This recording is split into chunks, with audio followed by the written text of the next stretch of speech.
Assalamualaikum warahmatullahi wabarakatuh. Bismillahirrahmanirrahim. Alhamdulillahi rabbil alamin. Wassalatu wassalamu ala sayyidina Muhammadin wa ala alihi wa sahbihi ajma'in. Puji dan syukur kita panjatkan kehadirat Allah subhanahu wa ta'ala. Salawat serta salam semoga senantiasa dilimpahkan kepada junjungan kita, Habibana wa Nabiyana Muhammad sallallahu alaihi wasallam. Semoga kita semua mendapatkan syafaatnya kelak di yaumil akhir. Pada kesempatan ini saya akan membahas hadis Arba'in Nawawi nomor ke-19. Namun terlebih dahulu saya akan menyampaikan bahwa video ini dibuat untuk mengingatkan diri saya sendiri dan mudah-mudahan bermanfaat untuk yang menyimaknya. Amin. Baiklah, kita lanjutkan membaca hadisnya. Al-Haditsut Tasi' Asyara, hadis ke-19. An Abil Abbas Abdullah bin Abbas radhiyallahu ta'ala anhuma. Dari Abul Abbas Abdullah bin Abbas radhiyallahu anhuma, semoga Allah merahmati keduanya. Qala, beliau berkata, kuntu khalfan Nabi sallallahu alaihi wasallam.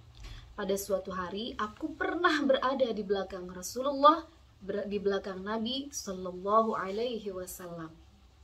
Di bagian awal hadis ini Rasulullah sudah mengajari kita untuk bersifat tawadu.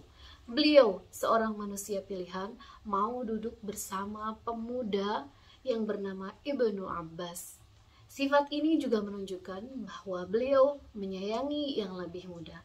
Inilah yang perlu kita teladani bersama, yaitu sifat tawadu dan sifat menyayangi yang lebih muda. Kalimat hadis berikutnya, faqala, lalu beliau bersabda, li kepadaku, kata Ibnu Abbas, ya ghulam, wahai anak muda, inni u'allimuka kalimatin, sesungguhnya aku akan mengajarkanmu beberapa kalimat. Dalam hadis ini Rasulullah akan mengajari beberapa kalimat karena Rasulullah yang menyampaikannya pasti adalah sesuatu yang sangat penting dan kita jadikan pedoman hidup kita sehari-hari. Ihfadillah, jagalah Allah. Yahfadka, niscaya Allah akan menjagamu. Ihfadillah, jagalah Allah. Tajidhu tujahaka, niscaya engkau akan mendapatinya di hadapanmu. Apa yang dimaksud dengan ihfadillah atau jagalah Allah? Yang dimaksud dengan jagalah Allah yaitu menjaga hak-hak Allah. Hak Allah artinya kewajiban-kewajiban kita, menjalankan perintah Allah, menjauhi larangannya. Di antaranya melaksanakan sholat, melaksanakan puasa di bulan Ramadan, membayar zakat, menjaga diri dari segala sesuatu yang diharamkan oleh Allah, dan menuntut ilmu juga termasuk hak-hak Allah dan merupakan kewajiban kita. Jika kita menjaga kewajiban kita, menjaga hak-hak Allah, maka jawabannya yahfadka, maka Allah akan menjagamu, menjaga urusan dunia dan akhiratmu. Maka tajidhu tujahaka, Allah akan berada di hadapanmu, Allah akan selalu bersamamu setiap kali kita mendapati kesulitan. Allah akan menolongmu, akan bersama dengan kita, memberikan ketenangan di dalam hati kita. Lanjutan hadisnya, idza sa'alta, jika engkau mau meminta, fas'alillah, maka mintalah kepada Allah.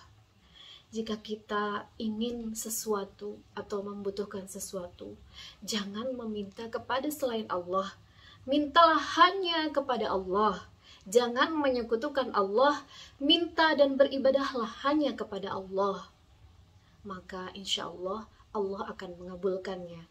Wa idza sta'anta, dan jika engkau mau meminta pertolongan, fasta'in billah, maka mintalah pertolongan kepada Allah.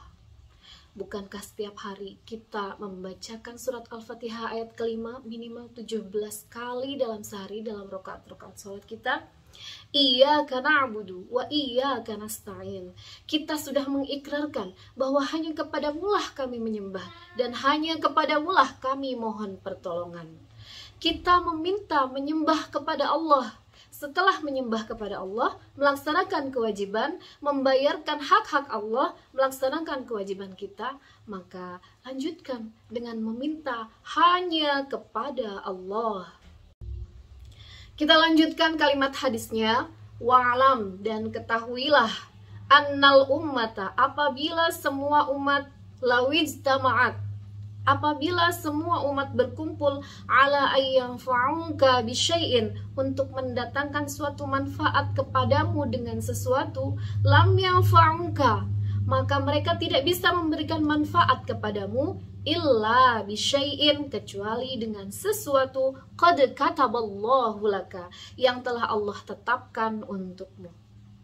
Tidak ada yang akan mampu memberikan manfaat kepada kita, yang memberikan kebaikan kepada kita, kecuali atas izin Allah. Segala kebaikan yang kita dapatkan semata-mata hanya karunia dan pemberian dari Allah. Kalimat hadis selanjutnya, wa ini jitama'u, dan seandainya mereka pun berkumpul, ala ayyadurruka bisyai'in, untuk menimpakan bahaya kepadamu dengan sesuatu, lam yadurruka, maka mereka tidak akan dapat membahayakanmu, illa bisyai'in, kecuali dengan sesuatu qad kataballahu laka, yang telah Allah tentukan, yang Allah tetapkan untukmu. Hamba atau makhluk tidak bisa memberikan manfaat dan tidak bisa mendatangkan madorot kepada kita, kecuali madorot dan manfaat itu adalah atas kehendak Allah. Jadi dalam menghadapi segala sesuatu, kita tidak usah takut. Apapun yang terjadi adalah atas kehendak Allah, dan apapun yang Allah tetapkan untuk kita pasti yang terbaik untuk kita. Lanjutan hadisnya, rufi'atil aqlam, pena-pena pencatat takdir telah diangkat. Wajaffatis suhuf, dan lembaran-lembaran catatan takdir. Kalimat ini menunjukkan bahwa Allah telah menetapkan takdirnya untuk kita, bahkan sebelum kita dilahirkan ke alam dunia. Allah telah menentukan takdirnya untuk kita. Jadi sebagai hamba Allah, kita tinggal menjalani dan ikhlas menerima takdir. Dalam hadis ini kita diajarkan untuk ikhlas menerima takdir Allah. Rawahut Tirmidzi, hadis ini diriwayatkan oleh Imam Tirmidzi. Waqala, dan Imam Tirmidzi berkata bahwa hadisun hasanun sohihun, status hadis ini adalah hadis hasan dan sohih. Jadi hadis ini tidak perlu diragukan lagi kebenarannya dan bisa kita jadikan sebagai pedoman kita dalam kehidupan sehari-hari. Wa fi riwayatin ghairi Tirmidzi, dan dalam hadis lain yang diriwayatkan selain oleh Imam Tirmidzi, Rasulullah bersabda, ihfazillah, jagalah Allah. Laksanakan apa yang diperintahkan oleh Allah. Jagalah Allah dalam hati kita. Ingatlah selalu Allah dalam kehidupan kita. Maka tajidhu amamaka, maka engkau niscaya akan mendapatinya di hadapanmu. Allah akan selalu bersama kita, Allah akan selalu menolong kita, Allah akan selalu menyayangi kita, melindungi kita, memberikan ketenangan di dalam hati kita. Ta'arraf ilallah, kenalilah Allah firrokhoi, di saat kita senang. Saat kita senang, diberikan kebahagiaan oleh Allah, jangan lupa diri. Ingatlah bahwa kebahagiaan, bahwa anugerah, bahwa kesenangan yang diberikan itu, yang kita dapatkan itu adalah atas anugerah Allah, bukan atas kemampuan kita, bukan atas kekuatan kita, semata-mata hanya anugerah dari Allah. Jika kita mengenali Allah di saat senang, jawabannya ya'rifka fisyiddati, niscaya Allah akan mengenalmu di saat susah. Saat kita senang, kita ingat kepada Allah, maka di saat kita akan mendapatkan kesulitan, di saat kita merasa kesusahan, di saat kita menghadapi tantangan hidup yang berat, Allah akan mengingat kita. Syaratnya, pada saat senang, kita ingat kepada Allah. Sehingga pada saat kita susah, Allah akan mengingat kita dan menolong kita. Wa'alam, dan ketahuilah, annama akhta'aka, bahwa apa saja yang luput darimu. Yang luput artinya yang tidak terkena, yang tidak terjadi pada diri kita. Lam yakun liyusibaka, maka tidak akan pernah menimpamu. Jika Allah menentukan bahwa hal itu atau sesuatu tidak akan terjadi pada kita, maka tidak akan pernah menimpanya. Bagaimanapun usaha orang lain untuk mencelakakan kita, bagaimanapun usaha orang lain untuk memberikan manfaat kepada kita, jika Allah tidak menghendaki, maka tidak akan terjadi. Jikapun terjadi, itu adalah atas kehendak Allah Subhanahu wa Ta'ala. Kenalilah Allah dalam setiap sisi kehidupan kita. Hadirkan Allah dalam setiap langkah kita, dalam setiap gerak kita. Jangan sampai kosong.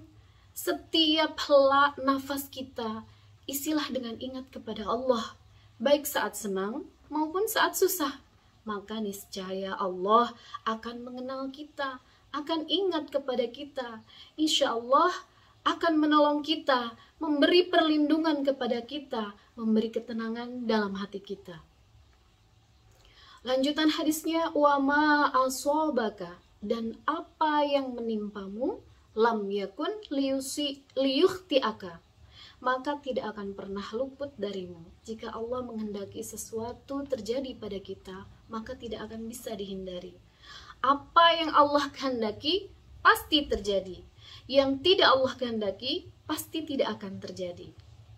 Wa'alam, dan ketahuilah, annan nasra, bahwa kemenangan ma'as sabri, bersama dengan kesabaran. Saat kita menghadapi berbagai tantangan hidup, berbagai kesulitan hidup, maka jangan lepaskan sabar dalam diri kita. Maka jangan sampai kita lepas dari sabar, atau sampai pada titik penghabisan, atau pada titik batas sabar. Karena sejatinya sabar itu tidak ada batasnya. Jika kita sampai pada batas sabar, berarti kita sudah tidak sabar lagi. Apa jaminannya bagi orang yang sabar? Annan nasr, sesungguhnya Allah akan memberikan pertolongan kepada kita. Jadi, apapun yang terjadi dalam diri kita, apapun yang kita lalui, termasuk saya sendiri, maka tanamkan kesabaran, jaga kesabaran kita, jangan sampai lepas. Jika kesabaran itu tidak lepas, maka pasti Allah akan menolong kita. Wa annal faraja, dan kelapangan itu, sesungguhnya kelapangan itu, ma'al karbi, bersama kesulitan. Jika ada kelapangan, tentu nantinya akan ada kesulitan. Jadi saat kita bahagia, saat kita lapang, saat kita berkecukupan, jangan lupa kepada Allah, karena setelah kelapangan itu akan berganti suatu saat dengan kesulitan. Tapi jangan khawatir, wa anna ma'al usri yusra, dan bersama kesulitan itu akan ada kemudahan. Suatu saat ketika kita mendapati kesulitan, kita mendapati ujian, kita mendapatkan tantangan hidup, maka jangan lupa, wa anna ma'al usri yusra, dan bersama kesulitan itu ada kemudahan.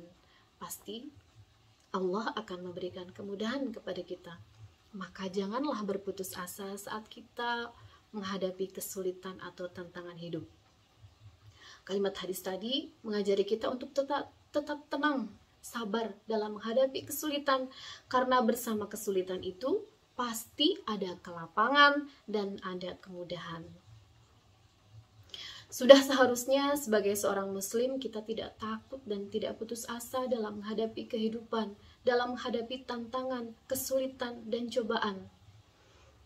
Karena jika kita selalu menjaga hak-haknya Allah dengan cara menjalankan perintah Allah, tetap melaksanakan sholat, membayar zakat, melaksanakan puasa, dan ibadah lainnya, tetap menuntut ilmu untuk memperbaiki ibadah-ibadah kita, kita menjaga Allah dengan mengingat Allah, berzikir kepada Allah dalam setiap helai nafas kita, dalam setiap tindak tanduk kita, menghadirkan Allah dalam kehidupan kita, dalam setiap sisi dan gerak langkah kehidupan kita, kita selalu membawa Allah, niscaya Allah akan menolong kita, yahfazka, dan Allah akan membersamai kita.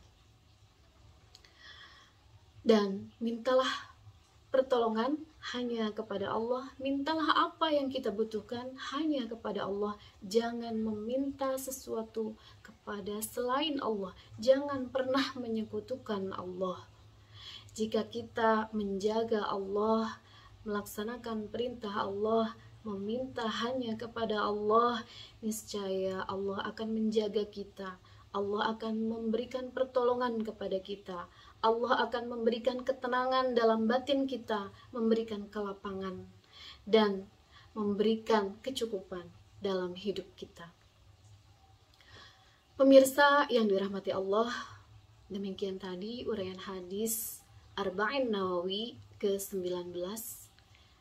Mudah-mudahan jadi pengingat untuk diri saya sendiri yang masih belajar, karena video ini dibuat bukan berarti saya sudah sempurna dan mampu mengamalkannya, tapi justru untuk mengingatkan diri saya. Dan mudah-mudahan bermanfaat untuk pemirsa yang menyaksikan video ini. Mohon maaf apabila ada kesalahan dan kekurangan. Tentu banyak sekali dari awal sampai akhir kesalahan dan kekurangannya. Sekali lagi mohon maaf yang sebesar-besarnya. Wabillahi taufiq wal hidayah. Wassalamualaikum warahmatullahi wabarakatuh.